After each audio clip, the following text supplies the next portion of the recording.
Hi, everyone. This is Mr. P here with lesson number 14 of the unit on the Black freedom struggle. Here we're focusing on Freedom Summer and the role that Freedom Summer played in the overall civil rights movement. So we'll evaluate its impact, its success, and its overall impact.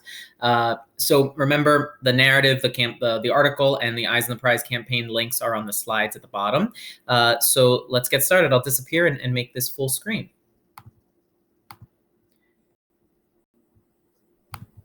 All right, so we want to begin our analysis of this campaign by understanding the conditions of oppression in Mississippi at the time.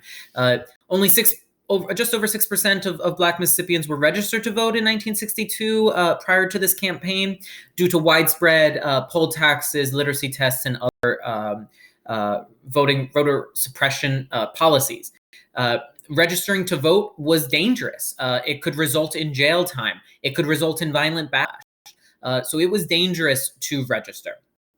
In 1964, also with respect to education, Mississippi's expenditures were quadruple for white students than they were for Black students. And not only was there disparity in funding, but the curriculum was carefully controlled. State textbooks really praised this Southern way of life. There was not any mention of achievements of Black Americans. Think back to Carter G. Woodson's Miseducation. And the role that miseducation plays here. So in response to those conditions, Freedom Summer, a campaign led by SNCC and local leaders like Fannie Lou Hamer, wanted to register Black voters. They wanted to make sure that there were Black and white delegates from Mississippi at the Democratic Party convention. So the Democratic National Convention this year of 1964 was held in Atlantic City, New Jersey.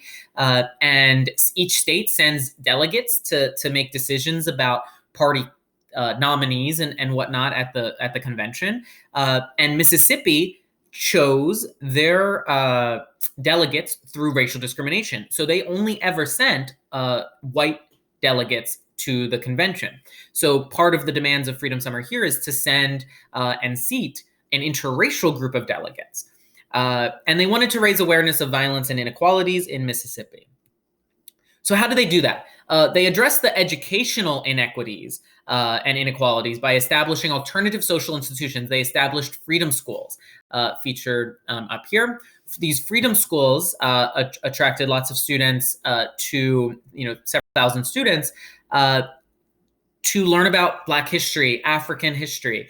And they were taught by both Black and white volunteers with SNCC.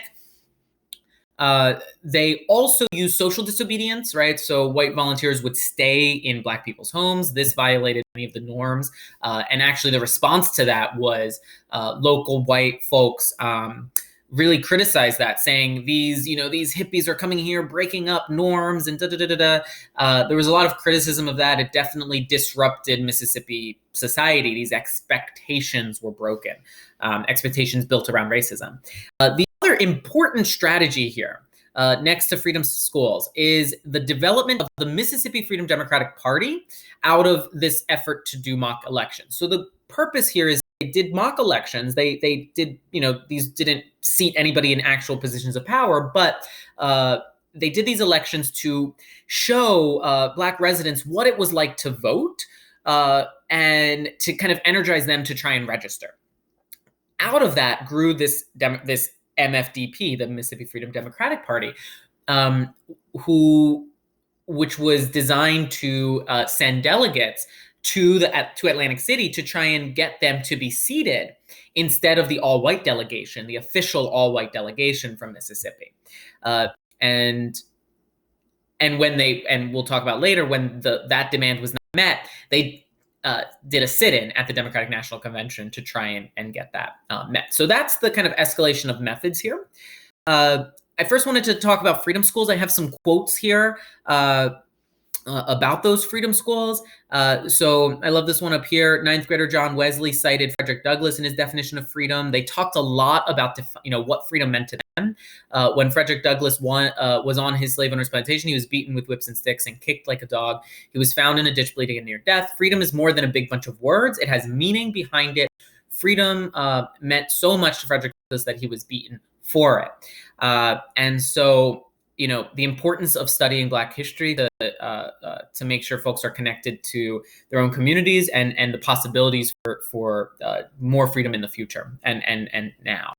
At the Macomb Freedom School, this was the most well-attended freedom school. It was directed by Ralph Featherston.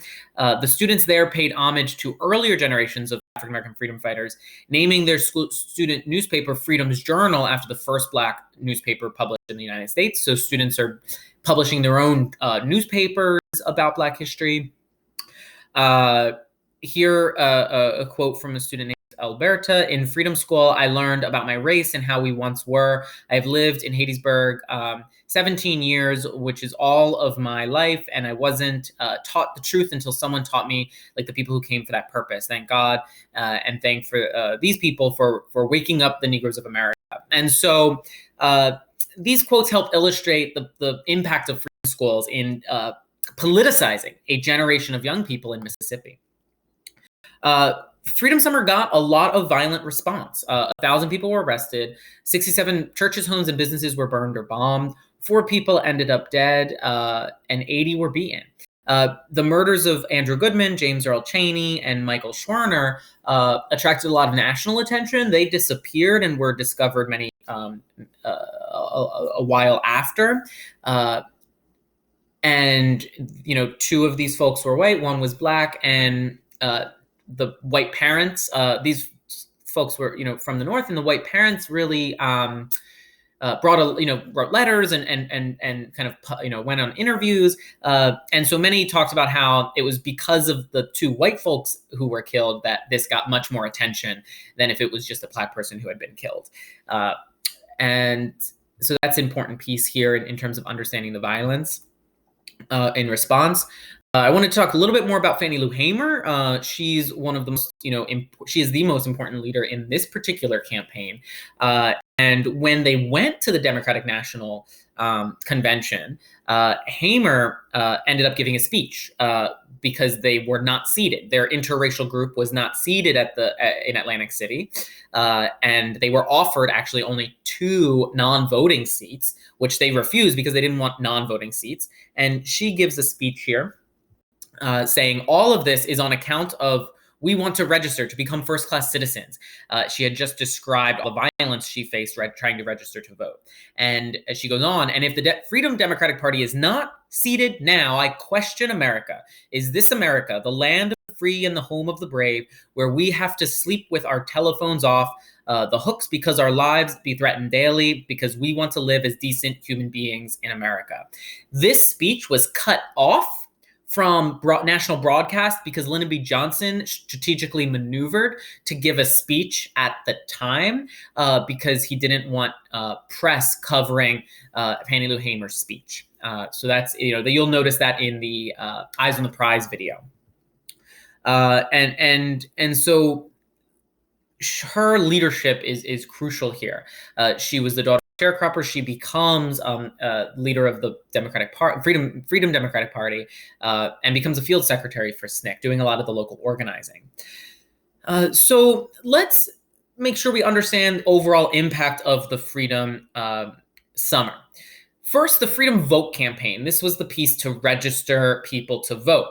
They got 1,700 people to try and register, 1,600 succeeded. That's not that large of a number given the total population of Mississippi, but it was minimal, a modest amount of progress. They did create a new organization. When assessing success, we want to recognize that a new organization was developed and 80,000 people joined that organization. However, their goal of getting seated was not met, so they failed that particular goal. But the impact here is that it shifted the movement to gaining political power. The movement in 1964 began getting more and more, let's not just demand concessions from, on sit-in, desegregation of lunch counters and whatnot, but let's put ourselves in positions to get political power. That's a shift in the movement here. And they did have long-term success where the DNC ended up, the Democratic National Committee ended up issuing a ban later against seating delegations chosen by racial discrimination. So Mississippi would no longer be able to seat their all-white delegation. they were able to raise a lot of national attention against racial oppression in Mississippi. White civil rights workers ended up leaving and becoming much more politicized. There's a book written about that specific dynamic and the ways in which many of the leaders of like the protesting Vietnam movement and whatnot were politicized or connected in some way to the civil rights movement. The Freedom Schools successfully politicized local communities. 3,500 students joined those schools. And the other impact here, less about evaluating success, but understanding the impact here, is that this campaign exposed internal tensions.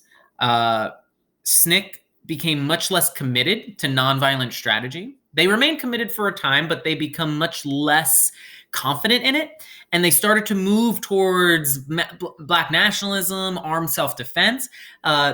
They felt as though they weren't able to defend themselves against the beatings and violence during this time. Now, this was a debate within SNCC and within the movement. There were those on the one side who argued that nonviolent strategy, not arming themselves, better protected them because it prevented white folks from being able to commit violence, physical violence, and murder against them, because they knew that if they did that against unarmed, nonviolent people, that the federal government would be compelled to intervene. Whereas if they had armed themselves and were intentional about that, it might invite violence. That was the critique on one side. The SNCC increasing critique was, no, they should have the right to arm themselves in defense, just like anybody in the country. And so this is a divide within the movement that the Freedom Summer really created. And so we begin seeing the openings, the cracks, the schisms that will lead to the birth of a much stronger Black nationalist movement, a Black power movement, which is represented by multiple figures. Malcolm X, Huey P. Newton, the Black Panther Party, emerged later on. Stokely Carmichael of SNCC as well. So we'll get into that. And within 2 years, the phrase Black Power will become quite popular after the 1966 march. So we'll discuss that a little bit later. So that's kind of captures the overall impact of Freedom Summer. I do want to jump into the next video, so you can tune back in for the next video on Selma, where we'll talk more about voting rights.